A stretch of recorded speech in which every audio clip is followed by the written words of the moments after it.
um grande artista que descobre que seus dias estão contados e ele resolve contar todos os seus podres para todo mundo. Ele viveu uma vida de fachada, ele era enaltecido por tudo e de repente as pessoas descobrem que ele não era nada daquilo que eles imaginavam.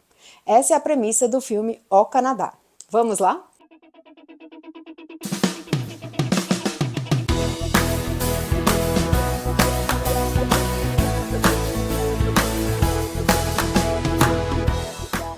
Primeiramente, o que me interessou assistir esse filme foi o elenco. Temos Richard Gere, Uma Thurman e Jacob Elord no filme.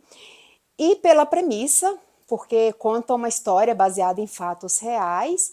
E essa coisa, né, de uma pessoa fingir ser algo e de repente, quando ela tá aí doente, quase falecendo, ela resolve contar os seus podres. Com uma doença que pode tirar sua vida a qualquer momento, o documentarista norte-americano Leonard Five decide dar uma entrevista sem filtros antes que seja tarde demais. Na mansão onde vive com a esposa, em Montreal, ele recebe um ex-aluno e confessa que sua reputação como ícone progressista foi construída com mentiras e meias-verdades. Esse filme ele é baseado num livro chamado Foregone, escrito por Russell Banks. Essa é a segunda vez que Paul Schrader, o diretor, trabalha com Richard Gere. Eles trabalharam juntos no filme Gigolô Americano de 1980. E o Russell Banks, que é o autor do livro, ele pediu para o Paul, que é o diretor, para colocar o nome do filme como O Canadá. Então, esse nome foi justamente dado pelo autor do livro. E a história é interessante, mas ao mesmo tempo nem tanto. Richard Gere, que faz o papel do Leonard, ele está com câncer em fase terminal e ele resolve dar essa entrevista para um ex-aluno dele. Só que ele não quer, dessa vez, fingir que é o que ele quer expor todos os seus podres. E aí, junto com a sua esposa, ele faz questão o tempo todo que a sua esposa, que é vivida pela Uma Thurman, esteja do seu lado para ela ouvir tudo que ele tem a falar. Então, enquanto ele está contando a sua história, quem vive ele na adolescência é o Jacob Elord e vai contar um pouco disso, que ele traiu a sua esposa, que ele viveu diversos relacionamentos amorosos com outras mulheres, que ele mentiu muita coisa na sua vida, na sua carreira, inclusive ele fingiu ser homossexual para não ser chamado para a guerra no exército e fugiu para o Canadá para não ser chamado para a guerra do Vietnã. E aí o filme vai trazendo essa história, só que infelizmente ele deixa a gente um pouco confuso, porque ele fica se perdendo nessa linha temporal. Então tem momentos que a gente não sabe a que ponto que está passando, se é antes dele do casamento, se é depois. E para piorar a situação, na minha opinião, ainda colocam o Richard Gere em algumas situações. Então, por exemplo, tá tendo uma situação ali que tá o Jacob Elord interpretando e de repente eles pulam pro Richard Gere como se o Richard Gere estivesse naquela situação.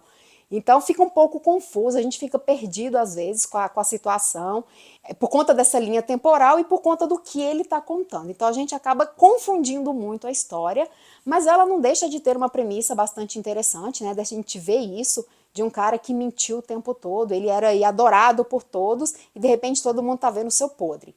E a forma como é construído, tirando essa coisa da linha temporal, é interessante.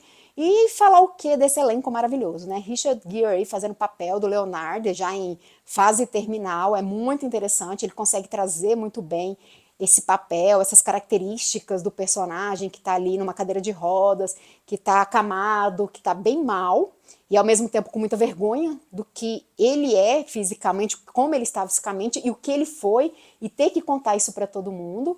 A Uma Thurman, né, como a esposa também, apesar de pouco tempo em cena, poucas falas, ela também está incrível.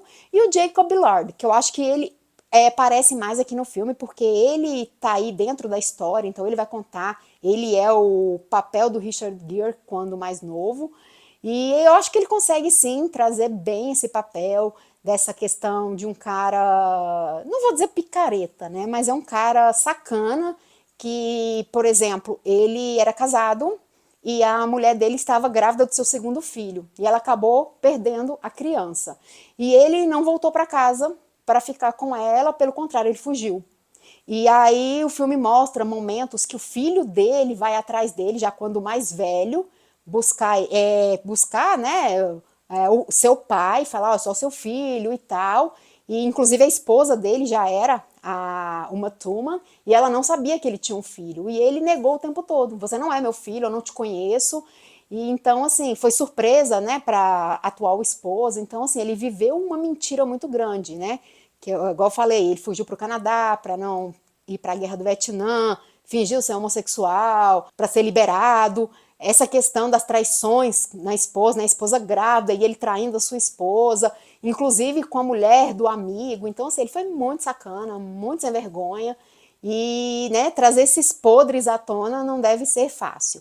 E o autor do livro, ele acabou morrendo em 2023 de câncer, e ele fez justamente isso, né? Contou toda a sua verdade. Então o filme aí, ele tem esse probleminha com a questão do roteiro, com a questão da linha temporal, mas é um filme bastante interessante que vale a pena ser visto pelo elenco. E de acordo com o Termômetro Nerd, a minha nota é 5. O Canadá estreia hoje nos cinemas. E se você gostou desse vídeo, não esqueça de seguir o nosso canal, curtir, comentar, compartilhar. Se você já assistiu O Canadá ou vai assistir, comenta aqui embaixo. E até a próxima!